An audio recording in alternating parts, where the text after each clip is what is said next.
Sí. Bueno, buenas tardes o buenos días, depende de dónde estéis en el globo terráqueo. Bueno, lo primero de todo quería dar las gracias a la organización por permitirme participar en estas jornadas, la verdad que es todo un honor. Y bueno, yo como ha adelantado un poquito el doctor Evangelista, os iba a contar un poco, pues en estos 20 minutos que tenemos por delante, os iba a contar un poco acerca de las nuevas guías pediátricas que han salido para las ortopatías en niños. Entonces, bueno, las guías que teníamos hasta ahora, hasta el año pasado justo, de manejo de las ortopatías, eran todas de adultos. La verdad que teníamos guías muy recientes, la de la Sociedad Europea de Cardiología era del 2024, de justo el año pasado, y teníamos las guías americanas de 2022, pero desafortunadamente no teníamos para nada guías pediátricas. Hasta este año 2024 en el que, bueno, pues surgieron, en febrero se publicó las guías por un grupo europeo de Marfan, y luego las guías americanas también dedicadas a niños también se publicaron durante el año pasado. Son guías que están basadas en la evidencia clínica y en opiniones de expertos, y la verdad que nos han sido a todos los cardiólogos pediátricos que nos dedicamos a las ortopatías, pues han sido como agua de mayo, que se suele decir.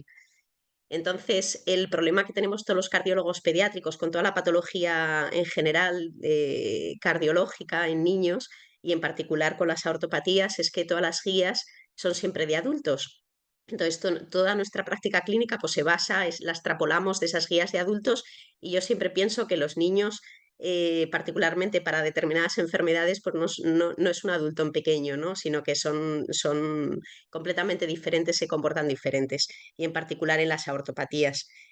Y otro problema que teníamos al no tener guías pediátricas es que, bueno, pues el manejo entre los distintos centros pues no es claramente uniforme, ¿no? Cada centro, aunque más o menos las directrices son las mismas, pues cada centro tenía como su librillo particular, ¿no? Entonces, como hemos dicho, durante este año 24 han salido las guías por el Grupo Europeo de Marfan y las guías americanas. Estas guías pediátricas se basan sobre todo en cuatro principales bloques. Por una parte, se centra en el diagnóstico y en el seguimiento por imagen, en el tratamiento médico, el tratamiento quirúrgico y luego en la actividad deportiva, ¿no? Que es que se puede hacer o no con estas enfermedades. En el caso de las guías europeas se centran, como veis ahí en el título, en el Marfan, y las guías americanas sí que se extienden un poco al resto de ortopatías, incluso a la válvula aórtica bicúspide, aparte del Marfan. Entonces, bueno, simplemente como introducción que todos probablemente ya sabréis porque estaréis, pues eso, afectos o tendréis algún familiar o conocido afecto, pues las aortopatías son enfermedades que se heredan, que se lleva, tiene una base genética y que predisponen sobre todo a la dilatación y formación de aneurismas en los vasos arteriales del cuerpo, particularmente en la aorta y en las partes más proximales de la aorta, y predispone también, porque la pared es mucho más finita, pues a que se puedan romper ante determinadas situaciones. Las ortopatías, las que vemos principalmente en niños, son sindrómicas, es decir, que pueden asociar otra afectación a nivel de otros órganos y sistemas, y normalmente asocian también pues, lo que llamamos nosotros los médicos un fenotipo, una apariencia externa particular. Y luego todas estas enfermedades pues tienen base genética, y en función, lo que decía también el doctor Evangelista, en función del gen que esté afecto, incluso de la mutación particular en un mismo gen, pues pueden tener distintos factores de riesgo, distintas particularidades. En cuanto a los niños, pues siempre es importante cuando nos enfrentemos a un niño con sospecha de ortopatía, pues preguntar por la historia familiar. Como ya sabéis, en todas las enfermedades genéticas es muy importante investigar antecedentes familiares, hacer una buena historia clínica y luego, como hemos dicho, que afectan a distintos órganos y sistemas, pues fijarnos muy bien en la exploración física, en estigmas que nos puedan hacer reconocer que ese niño tiene una ortopatía.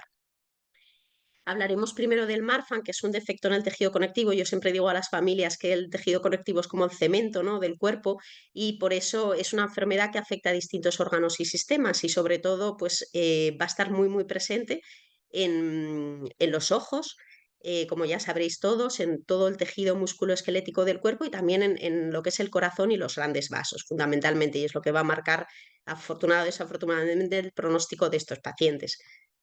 En cuanto a la afectación cardíaca del Marfan, como ya sabréis todos, pues lo más prevalente, lo más frecuente es que se dilate la aorta, sobre todo la primera parte de la aorta, que es lo más típico que vemos en niños.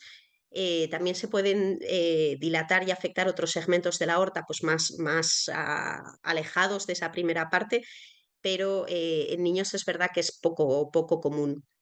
También puede afectarse las válvulas de nuestro corazón, tanto sea la tricúspide como la mitral, que son las dos válvulas que más se afectan porque tienen los velos pues, muy laxos, no cierran bien y pueden tener distintos grados de insuficiencia. Y es más raro en niños que, pues eso, que se afecten otros segmentos más distales, por decirlo así, de la aorta, que esa afectación que también nos ha comentado el doctor Evangelista, que a veces vemos en los pacientes con Marfan, de que el corazón se dilata, pierde fuerza, que es lo que se llama una miocardiopatía, y ese espectro también de arritmias, pues es menos frecuente que ocurra en niños. Y luego hay que saber también, porque las guías, sobre todo las americanas, hacen cierta mención a esto.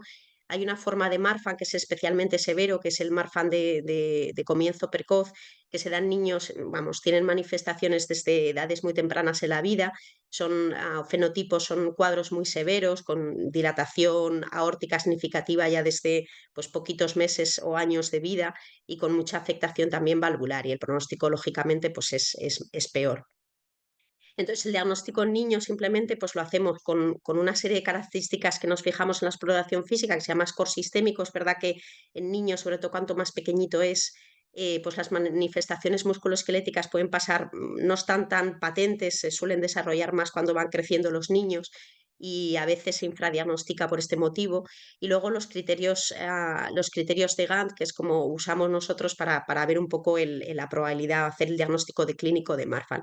Y cuando la genética en niños solemos hacerla, pues cuando tenemos una historia familiar de Marfan y sabemos que hay una mutación reconocida en la familia, pues se le puede hacer al niño el estudio de la mutación familiar y sabemos si porta la misma mutación o no. Y en niños que cumplen criterios diagnósticos de Marfan, pues también les solemos hacer un panel, si son los primeros en la familia, de aortopatías para ver un poco cuál es la genética de ese niño. Cuando los niños no cumplen, tienen sospecha de Marfan, pero no cumplen criterios completos, pues muchas veces esperamos a sacar genética cuando ya crecen, les hacemos un seguimiento clínico, eso sí, y cuando vemos que ya empiezan a cumplir criterios clínicos, pues se puede sacar la genética. En las guías europeas y las americanas, pues en la parte de las técnicas de imagen hacen hincapié, pues como todos ya sabréis, porque cuando vais a consulta o como acompañantes, como pacientes, pues ya sabréis que cada vez que se evalúa, pues se hace una ecografía, es una técnica que es barata, es sencilla, no es invasiva, no radia. Y bueno, pues las guías sí que dicen un poco todos los puntos. Normalmente hay 7 puntos que hay que medir en la aorta, la parte que más precozmente se dilata, que es la aorta proximal, que se sale justo la primera parte de la aorta, justo conectada con el ventrículo izquierdo. Pues hay unos puntos de medida que se tienen que hacer y luego de regiones más distales que se ven en algún plano de la ecografía y que en niños tenemos la suerte de que normalmente se suele ver bastante bien a diferencia de adultos. Bueno, también se habla un poco de cómo nos referimos a los diámetros de la raíz aórtica. En adultos se habla con un diámetro, un valor absoluto. Nosotros en niños usamos el valor absoluto, pero también, como también nos ha contado un poco el doctor Evangelista, hacemos lo indexamos, por decirlo así, con la superficie corporal y damos unos valores de normalidad, que es lo que muchos conoceréis por informes y a veces que os hablarán los cardiólogos, pues del Z-score. Entonces, el Z-score estándar, o sea, el perfecto es un Z-score 0 y todo lo que sea por encima de 0, Z-score +1, +2, pues es cierta dilatación y menor de eso, pues es pequeñita. Entonces, se considera normal, los límites normales, un Z-score menos +2, ¿vale? En ese rango. Y a partir de +2 es lo que consideramos ya dilatación. Esto lo usamos los pediatras, los cardiólogos de adultos no solo hablan de valores absolutos. En cuanto a otras técnicas de imagen que se hacen, la resonancia es una técnica ideal, da una medida muy fiable de la raíz aórtica. Sobre todo nosotros en niños tenemos menos problema, pero es verdad que a veces los pacientes con enfermedades del tejido conectivo, en particular Marfan, tienen deformidades torácicas que a veces cuesta medir y ver bien los planos por ecografía. Muchas veces también las aortas no se dilatan de manera cilíndrica, se dilatan de manera pues con formas caprichosas, ovaladas, y muchas veces con la simple ecografía no sabemos si estamos viendo el diámetro máximo de esa dilatación. Y sin embargo la resonancia pues sí que nos da una medida precisa de esto. El problema de los niños, pues que cuando la resonancia tarda su tiempo en hacerse, o sea, la adquisición de las imágenes, pues mínimo son 20 minutos, si no es más. Entonces, en niños pequeñitos, pues lógicamente tenemos que sedarlos o anestesiarlos. Entonces, en la práctica, los cardiólogos infantiles, a no ser que nos presentemos ante una dilatación aórtica severa o tengamos alguna otra cuestión cardiológica que queramos evaluar, normalmente solemos esperar pues hasta probablemente los 9, 10 años, que ya nos aseguramos que el niño va a colaborar y que no necesita anestesia para empezar a hacer las resonancias. Y de hecho muchas veces, y las guías lo mencionan así, si la raíz aórtica por ecografía es normal, muchas veces diferimos esa primera resonancia cuando son más adultos. La resonancia lo bueno que tiene es que no radia y no muchas veces no precisa contraste, y lo que pasa que es lenta en la adquisición de las imágenes, y la resolución espacial es verdad que es más potente quizás el TAC. De hecho, el TAC sigue siendo tanto las guías de adultos como de niños, pues la técnica de elección, sobre todo en situaciones agudas o cuando vas a planificar la cirugía. En el seguimiento de estos pacientes con Marfan, pues cuando están asintomáticos y no tienen afectación, se pueden ver cada año o 2 años con una ecografía como técnica de imagen. Se suele hacer la ecografía al diagnóstico y luego en el seguimiento. Cuando ya tienen afectación leve, se ven normalmente una vez al año. Y cuando ya hay otros factores de riesgo, como pueden ser un crecimiento rápido, que en pediatría está estipulado que son más de 5 milímetros al año, aortas muy dilatadas que están próximas a sentar a criterio de cirugía, o hay otras afectaciones cardíacas, valvulares, o empezamos tratamiento, pues a veces se puede acortar, por supuesto, el seguimiento y ajustarlo a lo que requiera el paciente. En cuanto a la resonancia, sí que se suele hacer cada 5 años, salvo que, bueno, pues lo mismo, tengamos un crecimiento desmesurado, haya factores de riesgo que nos preocupen y acortemos ese seguimiento. En adultos sí que suelen hacer una resonancias para ver zonas distales de la aorta, pues por el riesgo que tienen más que en niños de dilatarse otras zonas de la aorta más que la proximal. En niños muchas veces se recomienda hacer una resonancia de cuello a pelvis, o sea, hacia la zona de la cintura, pues una vez en el seguimiento para evaluar sobre todo la tortuosidad de los vasos, sobre todo el cuello, que es un factor pronóstico, pero luego ya normalmente no solemos hacer resonancias de todo el cuerpo de manera seriada como pueda hacerse más en la cardiología de adultos. En cuanto al tratamiento médico del Marfan, pues están los dos tratamientos, el betabloqueante y los antagonistas de los receptores de la angiotensina. En pediatría, una de las cosas más controvertidas han sido cuándo empezar, porque esto es un tratamiento que se tiene que mantener de por vida, incluso aunque te operen de la raíz aórtica, siempre tienes que tener un tratamiento al menos de base. Entonces, ahí es donde menos consenso hay, pero sí que es verdad que tanto las guías americanas como las europeas pediátricas que han salido, sí que estipulan que cuando no hay dilatación de la raíz aórtica, pues se puede empezar o no se puede empezar. Eso ya es un criterio consensuado con la familia. Cuando ya tienen dilatación leve de la raíz aórtica, seguro que hay que empezar con uno de ellos, y hay que añadir un segundo tratamiento cuando bueno, pues estamos ante diámetros de raíz aórtica más moderados o severos, o una rápida progresión o factores de riesgo. En cuanto al tratamiento quirúrgico, por mucho que hablemos de los Z-scores en niños, de esos valores de normalidad, sí que hablamos para sentar indicación quirúrgica con valor absoluto, esto es igual que en adultos, 50 y 45 si hay factores de riesgo. Sí que es verdad que las guías americanas para ese Marfan que hemos dicho de peor pronóstico, de comienzo precoz, sí que fijan diámetros absolutos según la edad para la cirugía menores que 45. En cuanto al consejo deportivo, como esto nos lo va a contar la doctora Muiño en la charla siguiente, no me voy a entretener mucho. Sí que se ha visto que el deporte claramente tiene muchos beneficios sobre la salud, y sobre todo también beneficios en la salud psicológica, en cuanto a los niños, a interacción social.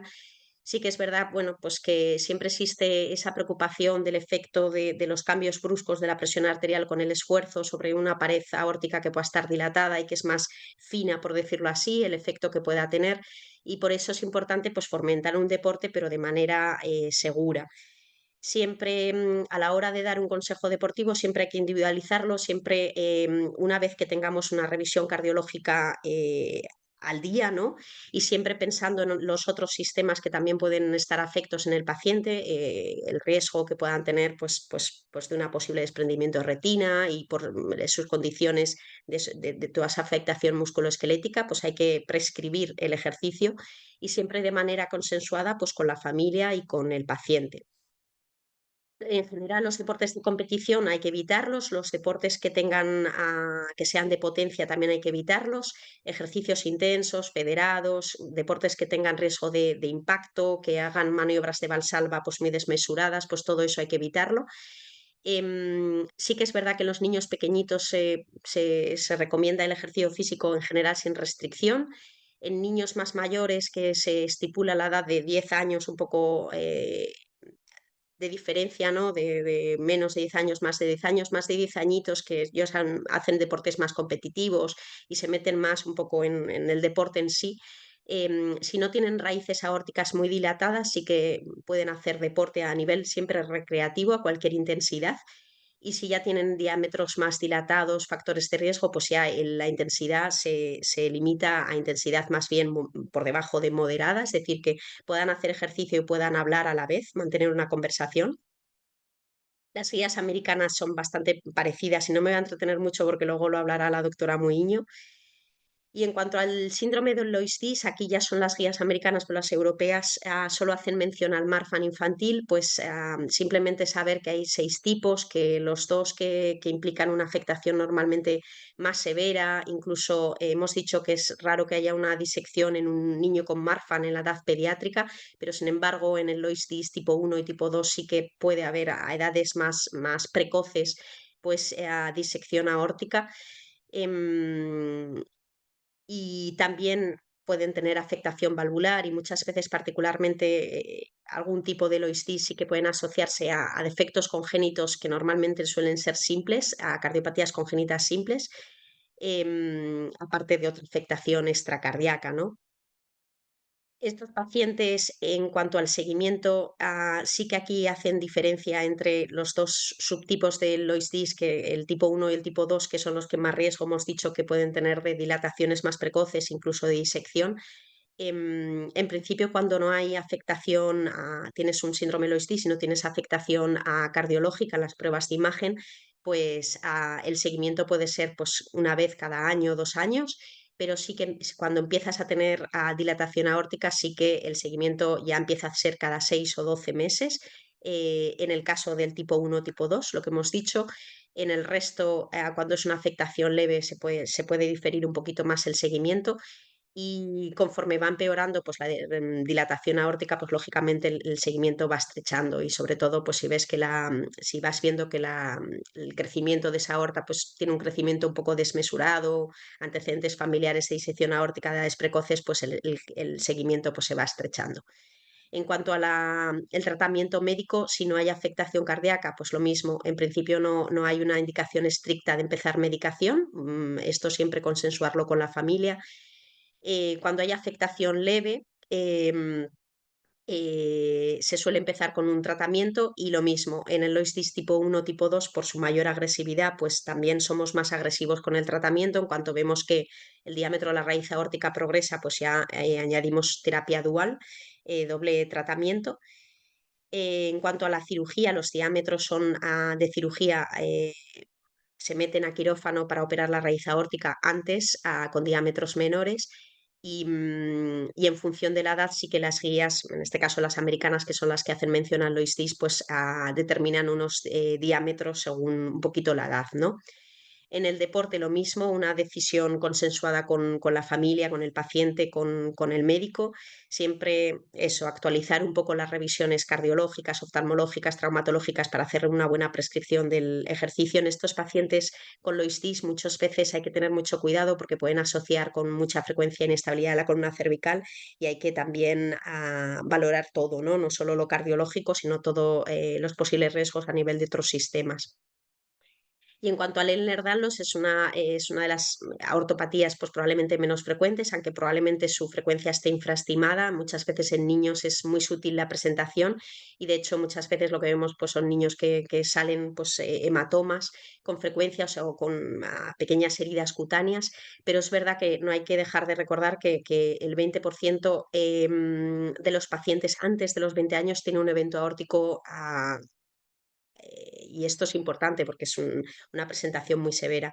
Tienen riesgo muy alto de disección aórtica, ruptura de cualquier vaso, no solo de grandes vasos, sino de cualquier vaso arterial de cualquier calibre, incluso, que es muy importante, sin tener aneurismas en las pruebas de imagen. Por tanto, que una prueba de imagen con una raíz aórtica normal no te excluye el que ese paciente pueda tener una rotura arterial, ¿no?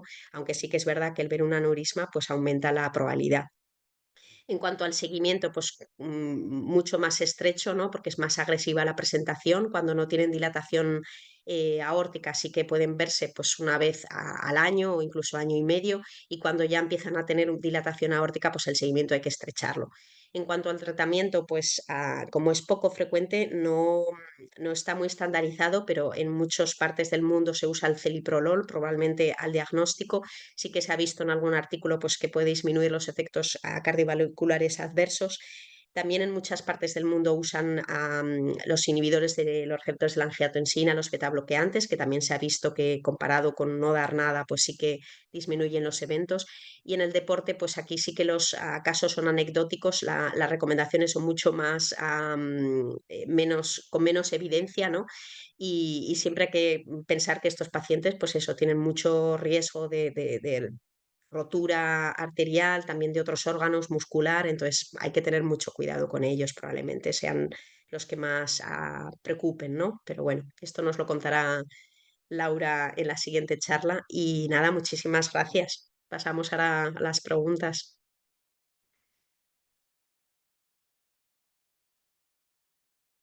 Muchísimas gracias. La información fue buenísima. Tenemos muchas preguntas. Entonces voy con la primera. Eh, una dilatación de 3.4 y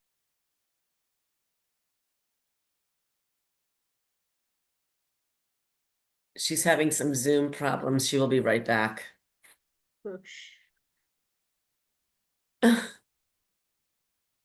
Okay.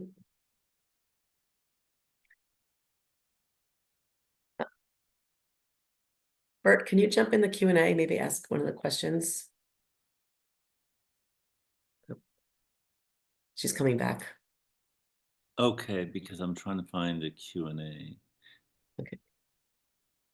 How much time do you think before Wait. she gets back? She's like another minute. She doesn't know what's happening with her computer. So let me see.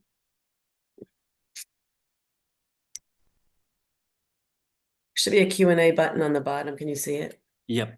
Yeah. Okay, I see great. some Just click on questions. that and maybe you can ask one or two of those questions, then we can keep going. Okay, Okay. La propuesta de uso combinado de los medicamentos se refiere a tomar una dosis de combinación de ambos medicamentos. Esa es la pregunta que tenemos. Bueno, cuando hablamos de uso combinado, normalmente empezamos por un fármaco y siempre lo solemos poner a dosis máximas toleradas por el paciente, que claro, eso varía mucho la tolerancia de cada paciente y hay que intentar encontrar ese equilibrio, ¿no? de los efectos secundarios que puedan tener y de la dosis óptima. Y cuando añadimos un segundo fármaco, quiere decir, pues eso, otra pastilla diferente, otro jarabe diferente, depende de la formulación, pero son dos fármacos distintos que se dan a la vez, básicamente. O sea, no en una misma presentación, sino dos componentes distintos, ¿no? Por decirlo así, dos fármacos distintos. Perfecto, gracias, doctoras. Y ya veo que Kathleen está con nosotros en línea. Te lo tiro a ti, Kathleen. Ha gracias, vuelto. perdón, ya se fue mi internet, no sé qué pasó. Ok. Una dilatación de 3.4 en una niña de 6 años es un valor preocupante. Eh, Bueno, eso nosotros que los pediatras usamos el valor absoluto, pero también usamos lo que os he explicado del Z-score, entonces ahora no lo tengo en la cabeza según la superficie corporal, pero vamos, en principio lo que hemos dicho, aunque sean niños, y la verdad que te da auténtico pánico ver un niño de 7 años con una raíz aórtica que para un adulto no es tanta dilatación, para un niño proporcionalmente para su superficie corporal es muy alta. Entonces, 34 para una niña de 6 años, pues sí, está dilatado, pero aún le queda un tiempo para sentar indicación para cirugía. Entonces, bueno, según los Z-scores y todo eso, pues según si es dilatación moderada o lo que sea, pues ponemos más tratamiento o menos tratamiento, pero la indicación quirúrgica todavía, por lo menos en los marfanes, la mantenemos en 50, salvo que haya, pues eso, factores de riesgo, que haya insuficiencia de la válvula aórtica y haya que operarlo, entonces ya bajan los umbrales, pero aún le queda para progresar. Perfecto, muchas gracias. Em, Creo que tenemos una más. Ah,